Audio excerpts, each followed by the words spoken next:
Esther chapter 10. King Xerxes imposed tribute throughout the empire to its distant shores.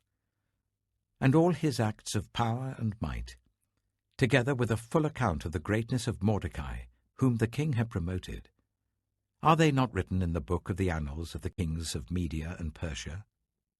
Mordecai the Jew was second in rank to King Xerxes, preeminent among the Jews, and held in high esteem by his many fellow Jews, because he worked for the good of his people and spoke up for the welfare of all the Jews. The Book of Job. Job chapter 1. In the land of Uz there lived a man whose name was Job. This man was blameless and upright. He feared God and shunned evil. He had 7 sons and 3 daughters, and he owned 7,000 sheep, 3,000 camels, 500 yoke of oxen, and 500 donkeys, and had a large number of servants. He was the greatest man among all the people of the East.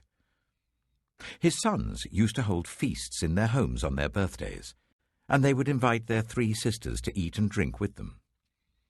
When a period of feasting had run its course, Job would make arrangements for them to be purified.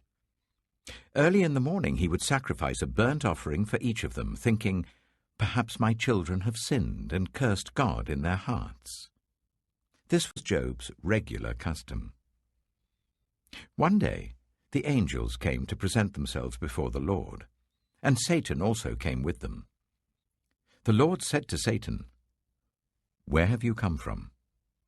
Satan answered the Lord, "From roaming throughout the earth, going to and fro on it." Then the Lord said to Satan, "Have you considered my servant Job? There is no one on earth like him. He is blameless and upright, a man who fears God and shuns evil."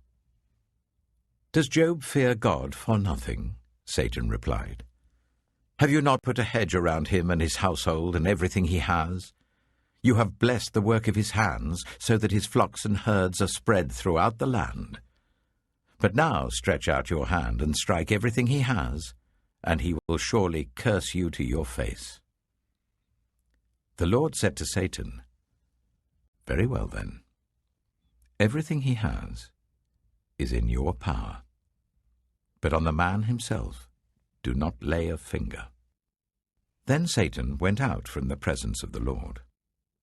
One day, when Job's sons and daughters were feasting and drinking wine at the eldest brother's house, a messenger came to Job and said, "The oxen were ploughing and the donkeys were grazing nearby, and the Sabeans attacked and made off with them.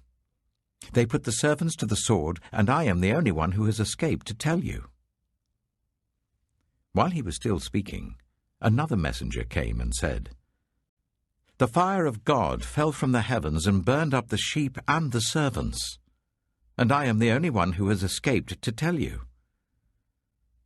While he was still speaking, another messenger came and said, "The Chaldeans formed 3 raiding parties and swept down on your camels and made off with them. They put the servants to the sword, and I am the only one who has escaped to tell you." While he was still speaking, yet another messenger came and said, "Your sons and daughters were feasting and drinking wine at the eldest brother's house, when suddenly a mighty wind swept in from the desert and struck the 4 corners of the house. It collapsed on them, and they are dead. And I am the only one who has escaped to tell you." At this, Job got up and tore his robe and shaved his head. Then he fell to the ground in worship and said, "Naked I came from my mother's womb, and naked I shall depart. The Lord gave, and the Lord has taken away. May the name of the Lord be praised." In all this, Job did not sin by charging God with wrongdoing.